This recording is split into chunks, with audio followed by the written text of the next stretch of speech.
지금부터 드릴 이야기는 좋으면 받고 아니면 말고 수준이 아닙니다. 정부 지원금은 신청주의가 많아서 내가 대상이어도 신청 안 하면 0원인 경우가 실제로 굉장히 많습니다. 더 무서운 건 나중에 하면 되지라고 미루다가 신청 기간이 끝나거나 기한 후 신청으로 감액을 당하거나 아예 돌려받을 돈이 있는데도 모르고 지나가는 일이 정말 흔하다는 겁니다. 오늘 영상은 딱 한 문장으로 정리됩니다. 지금 안 하면 손해. 이 말이 과장이 아니라는 걸 구체적인 사례로 보여드리겠습니다. 먼저 왜 이런 일이 생길까요? 많은 분들이 이렇게 생각합니다. 정부가 알아서 주겠지. 내가 받을 수 있으면 연락 오겠지. 그런데 현실은 반대입니다. 대표적인 노후 지원 제도 중 하나인 기초연금부터가 그렇습니다. 복지로 안내에 따르면 기초연금은 만 65세 생일이 속하는 달의 한개월 전 초일부터 신청이 가능합니다. 여기서 중요한 포인트는 자동 지급이 아니라 신청해야 시작이라는 겁니다. 늦게 신청하면 그만큼 뒤에서부터 지급될 수 있고 결국 받을 수 있었던 달을 통째로 날릴 수 있습니다. 그래서 만 65세 되면 그때 하지가 아니라 생일 한 달 전부터 준비해야 합니다.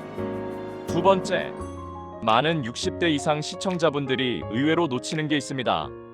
바로 근로자녀장려금입니다. 나는 은퇴했는데 무슨 근로장려금이야?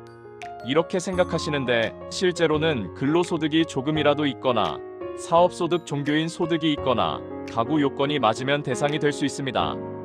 그리고 여기서 진짜 무서운 게 신청 시기입니다. 국세청 안내에 따르면 정기 신청은 2026년 5월 1일 6월 1일이고 기한 후 신청은 2026년 6월 2일 11월 30일입니다. 문제는 뭐냐면요.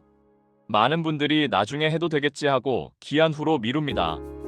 그런데 기한 후 신청은 제도상 불이익 감액 등이 생길 수 있고 무엇보다 5월 6월 초에 신청하는 사람들이 먼저 처리되고 먼저 받는 구조라 체감 손해가 큽니다. 그러니까 이건 달력에 박아두셔야 합니다. 5월은 장려금 달. 이 한 줄만 기억하셔도 손해를 크게 줄일 수 있습니다. 세 번째는 현금이 아니라 일자리지만 사실상 매달 고정 수입이 되는 지원입니다. 바로 노인 일자리 사업입니다. 여기서도 신청 시기를 놓치면 정말 아깝습니다. 보건복지부 안내에 따르면 2026년 노인 일자리 사업은 2025년 11월 28일부터 방문 또는 온라인 신청이 가능하다고 되어 있습니다. 실제로 지자체 모집 공고를 보면 모집이 12월 초에 며칠만 받는 사례도 있습니다. 예를 들어 인천 서구 공지에서는 2025년 12월 4일부터 12월 9일까지 주말 제외처럼 아주 짧게 잡혀 있습니다. 이게 왜 무섭냐면 노인 일자리는 언제든 신청하면 들어가는 구조가 아니라 모집 기간의 접수, 선발 기준으로 선정 마감입니다. 늦으면 그냥 끝입니다. 그래서 이건 무조건 기억하셔야 합니다. 11월 말 12월 초 노인 일자리 접수 기간. 네 번째는 겨울만 되면 체감이 확 오는 지원, 에너지 바우처입니다. 이건 신청을 했냐 안 했냐에 따라 여름, 전기요금부터 겨울 난방비까지 체감이 달라집니다. 에너지 바우처 공식 안내에 따르면 2025년 신청 기간은 2025년 6월 9일부터 2025년 12월 31일까지로 안내되어 있고 사용 기간은 2025년 7월 1일부터 2026년 5월 25일까지로 표시되어 있습니다. 핵심은 이겁니다. 겨울에 추우니까 그때 신청해야지가 아니라 신청은 미리 여름 연말, 사용은 겨울까지 이어지는 구조라는 겁니다.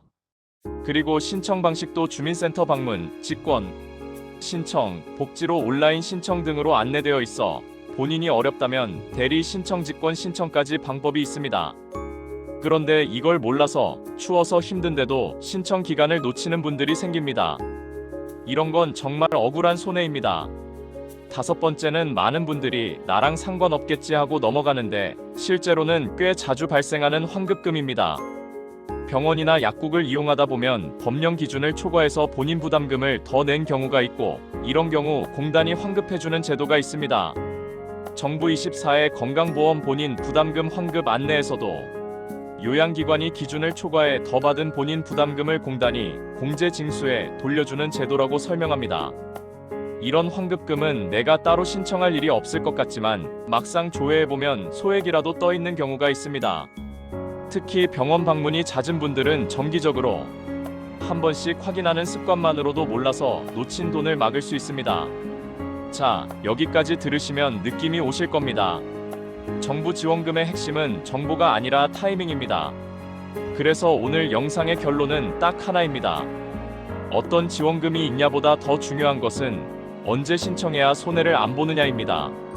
지금부터는 여러분이 오늘 영상 보고 바로 실행할 수 있게 달력에 찍어둘 손해 방지 날짜를 정리해 드리겠습니다. 첫째, 만 65세 생일이 있는 달의 한개월 전 초일. 기초연금은 여기서 시작합니다.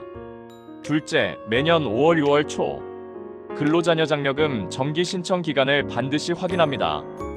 2026년 기준으로는 5월 1일, 6월 1일로 안내되어 있습니다. 셋째, 11월 말 12월 초. 노인 일자리 접수 기간이 몰려 있습니다. 넷째, 6월 12월. 에너지 바우처는 추워졌을 때가 아니라 신청 기간에 해야 합니다. 다섯째, 36개월에 한 번. 건강보험 환급금처럼 내가 모르고 지나갈 수 있는 돈을 조회합니다. 그리고 마지막으로 꼭 드리고 싶은 말이 있습니다. 나는 대상이 아닐 거야 라고 단정하지 마세요. 지원금은 조건이 복잡해서 본인이 직접 확인하기 전에는 모릅니다. 게다가 가족 구성, 소득 형태, 주거 상태가 바뀌면 대상이 되기도 하고 반대로 대상에서 빠지기도 합니다. 그러니까 가장 안전한 전략은 이것입니다. 몰아서 한 번에가 아니라 정해진 달에 정기적으로 확인하는 겁니다. 달력에 45개의 체크포인트만 만들어도 지금 안 하면 손해를 현실에서 막을 수 있습니다. 오늘 영상이 도움이 되셨다면 저장해 두셨다가 달력 체크할 때 다시 꺼내보세요. 정부 지원금은 결국 정보가 아니라 신청 시기가 돈입니다.